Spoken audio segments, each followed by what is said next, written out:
नमस्कार, मैं हूं मुक्ता सिंह और आप देख रहे हैं श्रेष्ठ भारत। साल 2014 में जब पीएम मोदी ने देश की कमान संभाली तो कांग्रेस को लग रहा था कि 10 साल सत्ता में रहने के बाद मुमकिन है कि 5 साल बाद उन्हें फिर से मौका मिले और एक बार फिर कांग्रेस 2019 में सत्ता में लौट सके। हालांकि जिस तरह से यूपी में बीजेपी को सीटें मिली, उसने कांग्रेस के लिए खतरे की घंटी बजा दी थी। साल 2014 में राहुल गांधी का कोई प्रभाव चुनाव में देखने को नहीं मिला और कांग्रेस लगातार एक के बाद एक चुनाव हार रही थी। कांग्रेस से मांग उठने लगी कि यूपी में प्रियंका गांधी को लेकर आया जाए, जिनमें कांग्रेसी नेताओं के मुताबिक मतदाताओं को उनकी दादी इंदिरा गांधी की छवि दिखेगी। 2018 से पहले प्रियंका गांधी अमेठी और रायबरेली तक ही सीमित रहती थीं। इन दोनों ही सीटों से भाई राहुल गांधी और मां सोनिया गांधी चुनाव लड़ती थीं। हालांकि जब यूपी में 2017 में विधानसभा के चुनाव हुए तो सारे अनुमानों को ध्वस्त करते हुए बीजेपी को प्रचंड जीत मिली। अब कांग्रेस को भी लगने लगा कि अगर यूपी में अपनी पैठ बनानी है तो प्रियंका गांधी को मैदान में उतारना ही पड़ेगा। प्रियंका गांधी ने भी अपनी दादी इंदिरा की तरह से लोगों के बीच जनसंपर्क करना शुरू किया। यहां तक कि प्रियंका ने अपना पहनावा और हेयर स्टाइल में भी इंदिरा गांधी की झलक दिखाना शुरू किया। साल 2018 में प्रियंका गांधी ने यूपी की राजनीति में कदम रखा। लोकसभा चुनावों को ध्यान में रखते हुए उन्हें जनवरी 2019 में पूर्वी यूपी का प्रभारी बनाया गया, लेकिन वो यूपी में कोई कमाल नहीं दिखा पाई और कांग्रेस केवल एक सीट ही जीत पाई। उस वक्त पश्चिमी यूपी के प्रभारी ज्योतिरादित्य सिंधिया थे। उनके जाने के बाद सितंबर 2020 में प्रियंका को पूरी यूपी की कमान सौंप दी गई। जिम्मेदारी संभालने के बाद प्रियंका गांधी यूपी में पार्टी का आक्रामक चेहरा बनकर उभरी। उन्होंने उत्तर प्रदेश के तमाम मुद्दे उठाए और जमकर बीजेपी के खिलाफ बयानबाजी की। 2022 के चुनाव के पहले प्रियंका गांधी ने एक अभियान शुरू किया जिसमें उन्होंने महिला सुरक्षा का मुद्दा उठाया। अभियान को नाम दिया गया लड़की हूं, लड़ सकती हूं। हालांकि अभियान विधानसभा चुनाव में मतदाताओं को पार्टी की ओर खींचने में असफल रहा।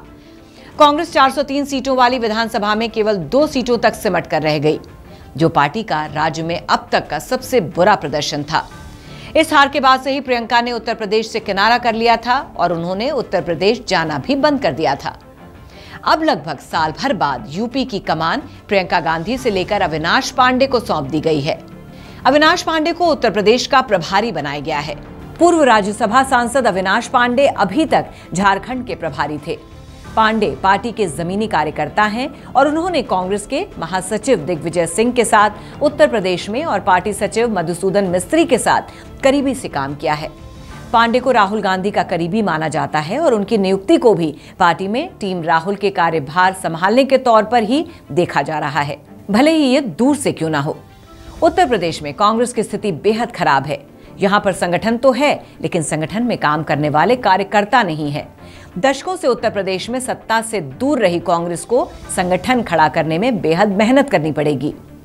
उत्तर प्रदेश में कार्यकर्ताओं में कोई जोश नहीं है, क्योंकि सत्ता से दूर रहने पर कार्यकर्ता उदासीन हो जाते हैं, क्योंकि उन्हें पता होता है कि अगर उनकी पार्टी की सरकार ही नहीं है तो उनके तमाम काम नहीं हो पाएंगे।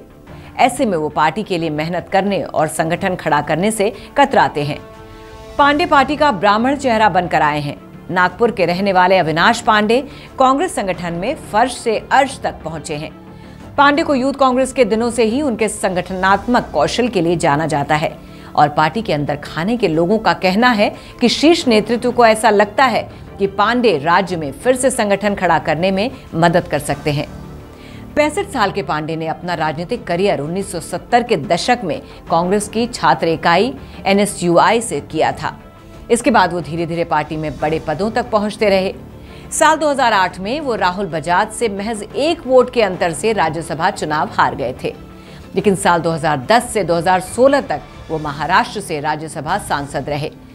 यूपी कांग्रेस के सूत्रों के हवाले से अखबार लिखता है कि अब समय आ गया है कि कोई राज्य इकाई के कामकाज को संभाले, क्योंकि लोकसभा चुनाव से पहले समाजवादी पार्टी के साथ सीट बंटवारे की बातचीत मुश्किल होने वाली है। लोकसभा चुनाव से ठीक पहले अविनाश पांडे यूपी के प्रभारी बन गए हैं, लेकिन क्या इतने कम समय में वो यूपी में कुछ चमत्कार कर पाएंगे, ये कहना मुश्किल है।